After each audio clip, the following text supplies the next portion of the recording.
بلوچستان عوامی پارٹی یعنی باپ پارٹی کو نون لیگ نے گلے لگا لیا ہے۔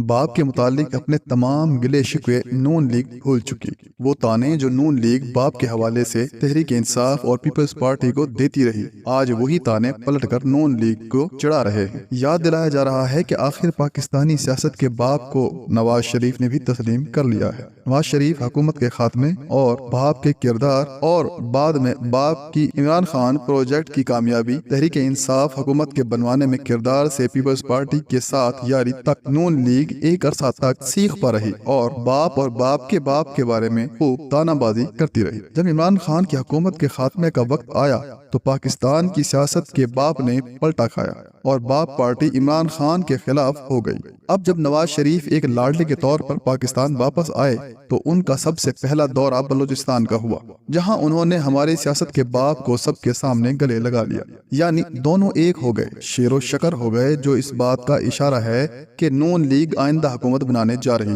انتخابات 2018 اگر محض ایک رسمی کارروائی تھے تو اب کی باری بھی ایسا ہی ہوتا ہوا نظر آ رہا ہے۔ باپ کی سیاست کو دیکھیں تو ایک بات ثابت ہوتی ہے کہ گزشتہ 5-6 سال میں پاکستان کی سیاست کے باپ نے تینوں بڑی سیاسی جماعتوں یعنی تحریک انصاف، نون لیگ اور پیپلز پارٹی کو ننگا کر دیا۔ جمہوریت تو یہاں محض ایک ڈھکوسلا ہے۔ سیاستدانوں نے جمہوریت کو بس ووٹوں اور الیکشن تک محدود کر دیا ہے اور اس کے لیے وہ کسی بھی قسم کی 2 نمبری کے لیے ہر وقت تیار رہتے ہیں۔ اگر ایک طرف کوئی بھی سویڈین بالادستی کے لیے سنجیدہ نہیں تو دوسری طرف اسٹیبلشمنٹ کو سیاست سے دور کرنے کی بجائے ہر کوئی اسٹیبلشمنٹ کی خوشنودی کا طلبگار رہتا ہے، اور یہ ہماری سیاست اور ریاست کے دائرہ کا وہ سفر ہے جو رکنے یا بدلنے کا نام ہی نہیں لیتا۔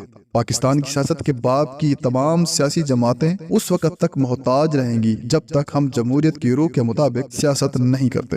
جمہوریت اور آئین کی بات کرنے والوں کو صرف انتخابات اور اقتدار کے بارے میں سوچنے کی بجائے جمہوریت کے اصل مقصد کے حصول کے لیے کام کرنا پڑے گا۔ آئین کی چند شقوں پر اپنے سیاسی مفادات کے لیے توجہ کی بجائے آئین پر مکمل عمل کرنے کا عزم کرنا پڑے گا۔ جمہوریت اور آئین کے نام پر کسی سیاسی جماعت اور کسی بھی حکومت کو بادشاہت کرنے کا اختیار نہیں ملتا، بلکہ جمہوریت اور آئین تو حکومتوں اور حکمرانوں پر یہ ذمہ داری عائد کرتے ہیں کہ وہ عوام کی زندگی میں خوشحالی لائیں، انہیں بہترین تعلیم، صحت اور دوسری بنیادی سہولتیں فراہم کریں، روزگار دیں، معاشرے کے ہر فرد بشمول خواتین، بچوں، اقلیتوں کے حقوق کی فراہمی اور ان کے حقوق کا تحفظ یقینی بنائیں۔ ہر سرکاری ادارہ عوام کو بہترین سروسز فراہم کرنے کا پابند ہو، نہ کہ جائز کام بھی رشوت اور سفارش کی بنیاد پر ہو، جو بدقسمتی سے ہمارے ہاں رواج بن چکا ہے۔ کتنی حکومتیں آئیں اور گئیں، کتنے بڑے بڑے نعرے لگائے گئے، وعدے کیے گئے، لیکن عوام کے لیے دھکے ہی دھکے۔ کسی سرکاری محکمے میں چلے جائیں،